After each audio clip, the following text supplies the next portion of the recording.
just about ready now. 1,300 meters, ready and off and racing. Midnight Verdict landed the early running with Siberian Fox right up there in the early stages. Elusive Jewel and Settle the Dust the far side. Racing behind that is single file. Rags is about 6 lengths off the leader. Makar Beach and Nairobi race together. Further back to Maya's Cat and Cosmic Empire, the trailer. 8 or 9 lengths cover them. They're going really quickly up front as they race down towards the 800-meter mark, and Siberian Fox has taken up the advantage here. Siberian Fox a length and a half clear. From Settle the Dust, racing back in second. Elusive Jewel is third. Behind that is Midnight Verdict, already starting to feel pressure. Nairobi's got 6 lengths to make up. Another 2 back to single file and Ragsa. Then came Maya's Cat in a well spread out and detached field. Makar Beach, 10 lengths to find on this leader. And Cosmic Empire, the trailer, homeward bound. They reach the 500, and Siberian Fox gone about 5 lengths clear. Settle the Dust is in second. Down the inside, Elusive Jewel. Further back to Maya's Cat, who's finding a nice finish. Makar Beach is down the inside, also running on. Then came Nairobi, but it's still Siberian Fox, Elusive Jewel, Maya's Cat, then Makar Beach and Nairobi down the inside. Siberian Fox, Elusive Jewel is closing it down at the finish here. It's still Siberian Fox, Maya's Cat also running on, but Elusive Jewel got up and won it. Elusive Jewel went on to win from in second placing Siberian Fox. Third placing will go to Maya's Cat, and behind that in fourth, there were a number of them involved there. For Maya's Cat, and fourth was number 9, Nairobi. That's the result of race 4 here at Fairview.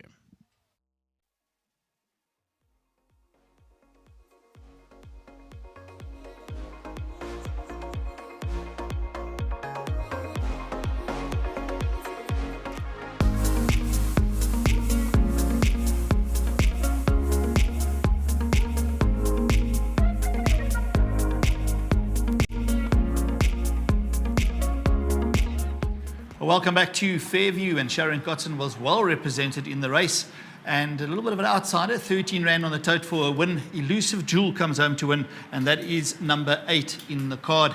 And Nell, he's the groom looking after the winner. Well done to you. I thought very well done for you. Lots of horses, and you've done a good job. Well done to you. Thank you. All right, pleasure, Anel. Well done. There we go. Off he goes with 1,500 rand courtesy of World Sports Betting. Much appreciated for the grooms out there. Now, Teague, I've never been a jock, but goodness gracious, did they have a train to catch or a plane to catch? There was pace from when the gates opened. They went like the clappers, and I think it played in your hand. Yes, it looks like it did.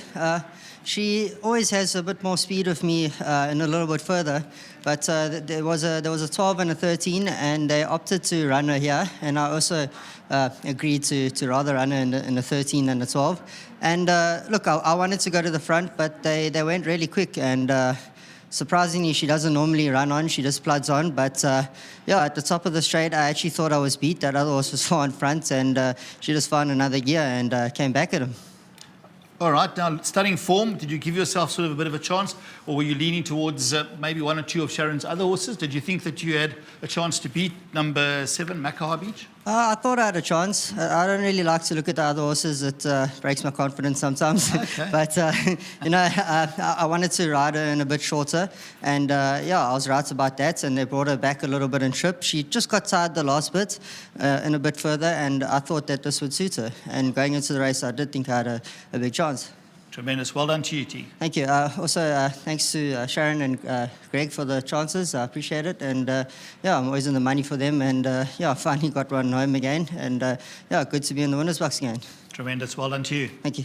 All right, let's go over to Sharon Cotton's going to come and join me. And, yeah, this filly was bred by Peter de Beyer. Peter de Beyer is also part owner, obviously, of Elusive Jewel, and Peter de Beyer has bred some decent sorts in his time as well, and there are a host of other winners as well. So before I step into that side, I shouted out the window to you because I really liked a little bit of Makar Beach, and I see there was a bit of support for it as well. Played up quite a bit in the sense of just sweating profusely. It is a hot day and never moved that well to post, which you mentioned to the viewers out there. Any feedback from the jock with regards to Makar Beach? He said that she needed it. You know, he asked her, and she did make a move up, and then just seemed to run out of steam. She hasn't run one run short, yeah. Yeah, she hasn't run for a while, so she was a little bit heavy too. If you had a look at her in the parade ring, you know, you don't notice it every day. Yes. And then when you put the saddles on and you watch them going around the ring, you you actually see, but wait a minute, we're carrying a little bit too much pudding. All right, well, let's concentrate on the winner, Elusive Jewel. Well done to you, Sharon, and to Greg and everybody.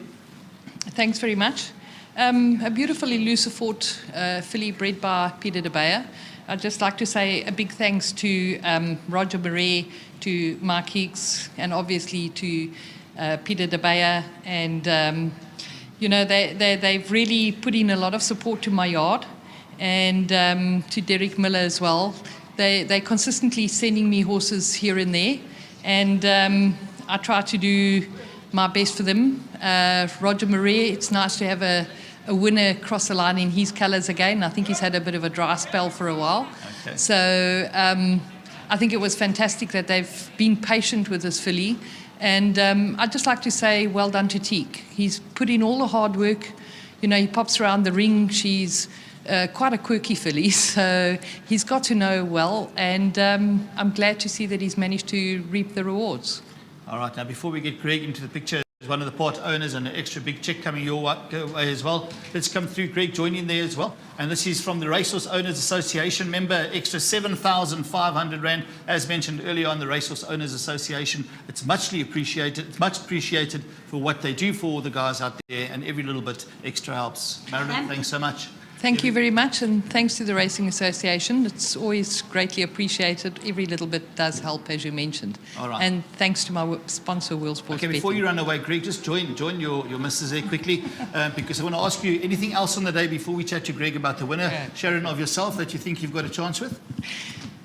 Greg, you're the punter. You should be giving the I'm call. not the punter.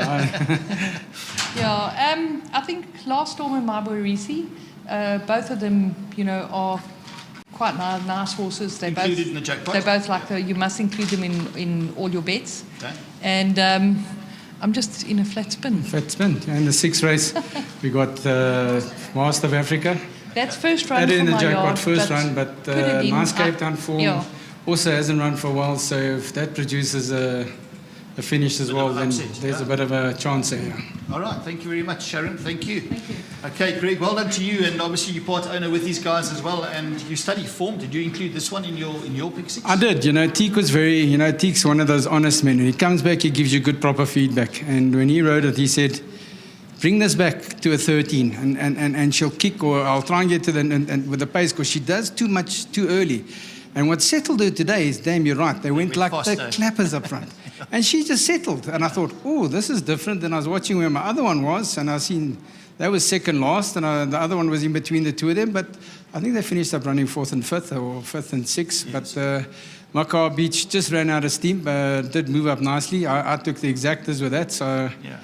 I thought they'd run somewhere around there. But yeah, well, good, very good ride by Teak. You know, he comes back, he does the work, and he gives some very good feedback. To all my part owners, thank you very much. We've been waiting a while for this one. We've got it across the line. We think we've worked it out now. And yes, they do get stronger. And then to the RA, you know, the RA, and we've put a lot of money for the owners, and I'm glad that it'll still continue right through to the end of the year. So to everyone, thank you very much. Yeah, the RA, you the representative of the side on the Eastern Cape as far as the RA goes? Yes, now I sit on the board. So yeah, that's we look after the owners' interests. A lot of changes coming ahead, but yeah, at least we still got a little bit of money that we can give it back to the owners. Yeah. Tremendous. Well said, Greg. Thank you very much. There we go. Thanks very much to Greg Kotson, Sharon Kotson, and they are always available anytime in the week. If you go to this table, they're good for racing. They share the sentiments coming through. Nice to see them with the winner, Elusive Jewel.